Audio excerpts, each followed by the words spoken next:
Hello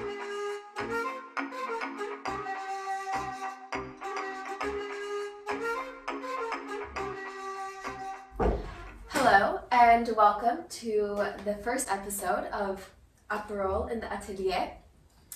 I'm Emma Landris, and today I'm joining artist Maka Makarov in her lovely atelier for a spritz and a candid conversation about her background, inspirations, and projects. So grab a drink of your choice and join us for this cozy conversation. Chin chin. Chin chin. So Maka, you've had quite the interesting background with moving from Russia to Israel and now here to Padua, Italy.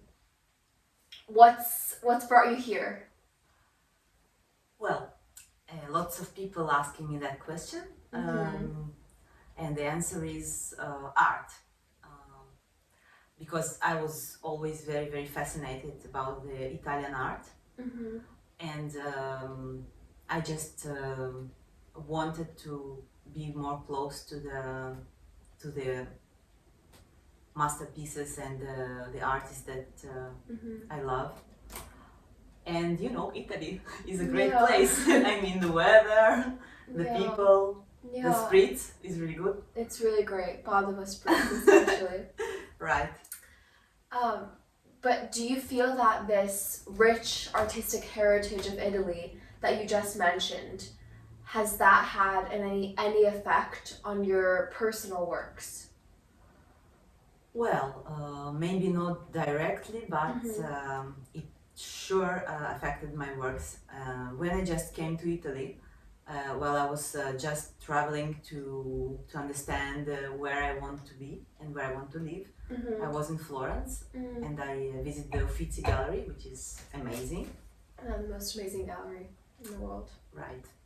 And when I came there, on the first floor, I've seen the altar of Giotto with Madonna and Jesus and the angels.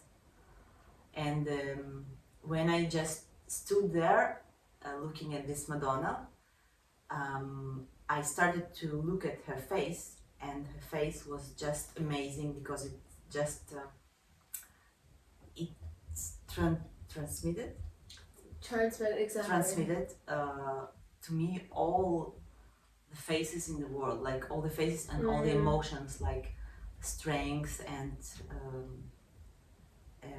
feminine and femininity and like mother and sister and compassion and empathy. All identities and emotions wrapped up into one face and one. Yeah, but like as well, also masculine qualities like determination and like not only feminine, but like all expressions that could be in a face in the world. And then I started crying, and that was a really, really intense day in the Uffizi Gallery because I was going around and looking at all the paintings, and actually I was speaking with the dead painters and you know, like seeing it like for the first time in my life, how is a painting, you know. And I think that in this way it's really affected what I do. In the sense of encompassing as much as you can, as many qualities as you can into one image. Like for example, using in the same way that Giotto's Madonna has like the feminine and masculine qualities and all of these emotions. Do you mean in that sense having your art involve a lot of different components and feelings associated? Yeah, I mean, in a way, because I work in a lot of modalities, like I work in a lot of techniques, and actually I was always fascinated by oil painting. And when I was in the Uffizi, I think there I understood that all the sketches and all the things can come together in a whole one piece, which tells you more. In one piece you can get more qualities and more moods and more feelings, and then actually I started to concentrate. Like, I love all the techniques, and I always try to search for the right technique for everything I see. And the oil paint, I think it kind of concludes and takes a lot of things together. And so it's the one that you're able to express the most through oil paint. But do you paint in a variety of styles, or is there one style that you prefer over? Well, I do paint and draw in a variety of styles, and I'm always very much criticized for that. Why? Because nowadays the art is much like a product, so everybody expects you to wrap a nice product, which is like always tells you the same.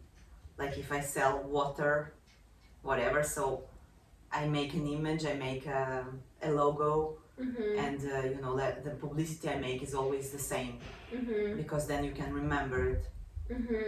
And my things are you don't quite have different. the attention span to hold on to Exactly. something more complex. Exactly. And well, I don't give up. I mean, I don't give up because I think it's important that an artist can actually express whatever the hell he wants. Yeah. What are some of your favorite works in different mediums that you've used? Well, I mean, I work a lot with ink, and I love to work also. I mean, I only work from nature, and that's actually my limitation. And what is sometimes sometimes is the reason why I choose one technique over another. Like, if I sit in a coffee shop or a bar, I can work with watercolor or pencil. I mean, with oil paint it wouldn't be so immediate that I can catch the moment or the atmosphere.